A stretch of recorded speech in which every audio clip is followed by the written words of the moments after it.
Everyone. ಇವತ್ತು mushroom ಕುಷ್ಕ ಮಾಡ್ತಾ ಇದ್ದೇನೆ. ಯಾವಾಗಲೂ ಕೂಡ ನಾವು ಕುಷ್ಕ ಅಂತೇಳಿ ಹೇಳಿದ ತಕ್ಷಣ ಅದರಲ್ಲಿ ಯಾವುದೇ ವೆಜಿಟೇಬಲ್ಸನ್ನು ಯೂಸ್ ಮಾಡೋದಿಲ್ಲ ಅಥವಾ ಚಿಕನ್ಸು ಯಾವುದೂ ಕೂಡ ಹಾಕೋದಿಲ್ಲ. ಇದರಲ್ಲಿ ಮಶ್ರೂಮನ್ನು ನಾನು ಆ್ಯಡ್ ಮಾಡ್ಕೊಳ್ತಾ ಇದ್ದೇನೆ. ಸ್ವಲ್ಪ ಟೇಸ್ಟ್ ತುಂಬಾ ಚೆನ್ನಾಗಿ ಬರುತ್ತೆ. ಇದರಲ್ಲಿ ಸಿಂಪಲ್ ಆಗಿ ಇದೆ. ಹಾಗಾದರೆ ಸ್ಟಾರ್ಟ್ ಮಾಡೋಣ ಅಲ್ಲ.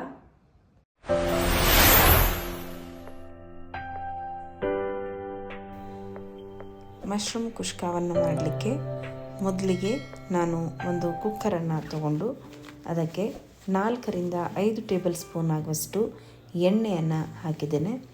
ಇಲ್ಲಿ ಎಣ್ಣೆಯನ್ನು ಕೂಡ ಯೂಸ್ ಮಾಡ್ಬೋದು, ಇಲ್ಲ ತುಪ್ಪವನ್ನು ಕೂಡ ಯೂಸ್ ಮಾಡ್ಕೊಳ್ಬೋದು. ಎಣ್ಣೆ ಕಾದ ನಂತರ ಅದಕ್ಕೆ ಸ್ವಲ್ಪ ಚಕ್ಕೆ, ಫ್ಲವರ್, ಏಲಕ್ಕಿ, ಲವಂಗ, ಕಸೂರಿ ಮೇಥಿ ಇವೆಲ್ಲವನ್ನು ಚೆನ್ನಾಗಿ ಫ್ರೈ ಮಾಡಿಕೊಳ್ಬೇಕು. ನಂತರ ಇದಕ್ಕೆ ಸ್ವಲ್ಪ ಸೋಂಪನ್ನು ಸೇರಿಸ್ಕೊಂಡು ಫ್ರೈ ಮಾಡಿಕೊಳ್ಬೇಕು. ಅದರ ಜೊತೆಯಲ್ಲಿ 1 ಟೇಬಲ್ ಸ್ಪೂನ್ ಆಗುವಷ್ಟು ಜೀರಿಗೆಯನ್ನು ಸೇರಿಸ್ಕೊಂಡು ಚೆನ್ನಾಗಿ ಫ್ರೈ ಮಾಡಿಕೊಳ್ಬೇಕು.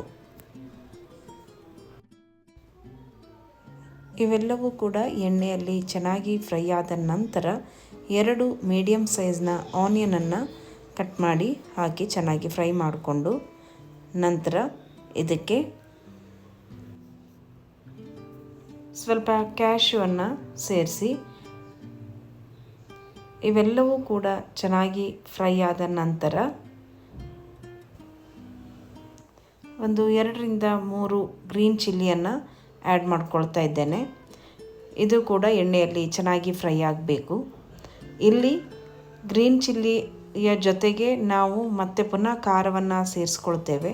ಹಾಗಾಗಿ 2 ಅಥವಾ 3 ಗ್ರೀನ್ ಚಿಲ್ಲಿಯನ್ನು ಆ್ಯಡ್ ಮಾಡಿಕೊಂಡ್ರೆ ಸಾಕಾಗತ್ತೆ. ಇಲ್ಲಿ ಇನ್ನು ಇದಾದ ನಂತರ ಇದಕ್ಕೆ 1 ಟೇಬಲ್ ಸ್ಪೂನ್ ಆಗುವಷ್ಟು ಜಿಂಜರ್ ಗಾರ್ಲಿಕ್ ಪೇಸ್ಟನ್ನು ಆ್ಯಡ್ ಮಾಡಿಕೊಂಡು ಅದನ್ನು ಕೂಡ ಚೆನ್ನಾಗಿ ಫ್ರೈ ಮಾಡ್ಕೊಳ್ಬೇಕು. ಇಲ್ಲಿ ಅದರ ಹಸಿ ವಾಸನೆ ಹೋಗೋವರೆಗೂ ಕೂಡ ಚೆನ್ನಾಗಿ ಫ್ರೈ ಮಾಡ್ಕೊಳ್ಬೇಕಾಗತ್ತೆ. ನಂತರ 1 ಕಪ್ ಆಗುವಷ್ಟು ಟೊಮೆಟೊ ಪೇಸ್ಟ್.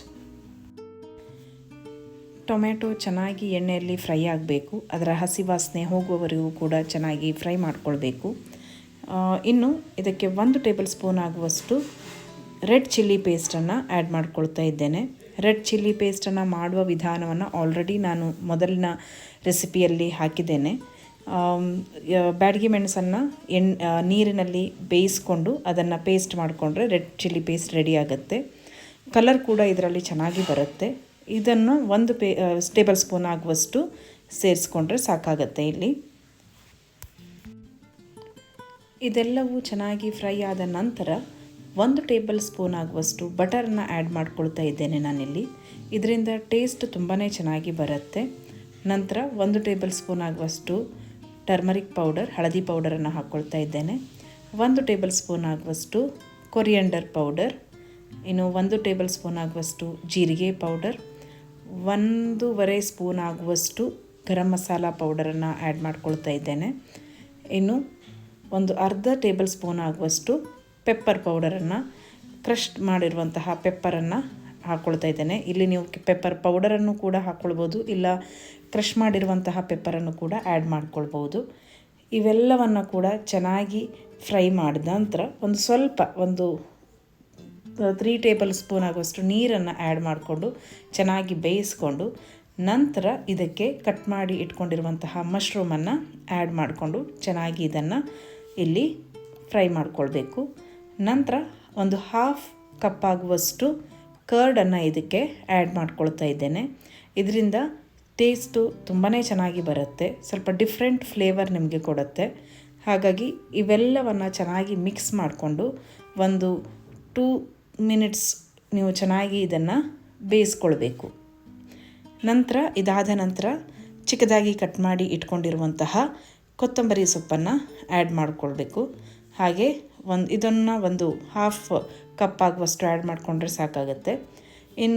ಇನ್ನೊಂದು 3-4 ಟೇಬಲ್ ಸ್ಪೂನ್ ಆಗುವಷ್ಟು ಪುದೀನ ಸೊಪ್ಪನ್ನು ಆ್ಯಡ್ ಮಾಡಿಕೊಂಡು ಚೆನ್ನಾಗಿ ಇದನ್ನು ಇದರಲ್ಲಿ ಬೇಯಿಸ್ಕೊಳ್ಬೇಕು.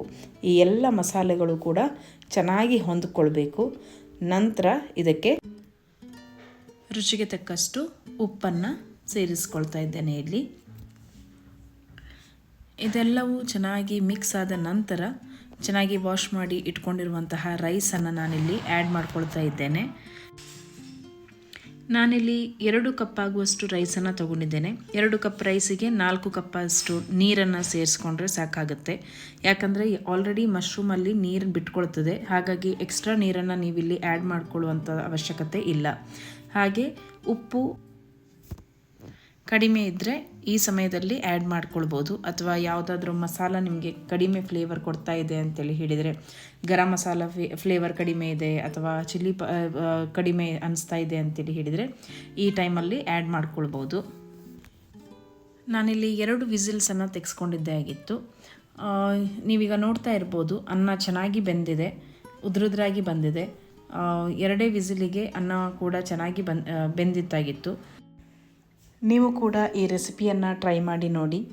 ಹಾಗೆ ಕಮೆಂಟ್ನ ಮೂಲಕ ನನಗೆ ನಿಮ್ಮ ಅನಿಸಿಕೆಗಳನ್ನು ತಿಳಿಸಿಕೊಡಿ.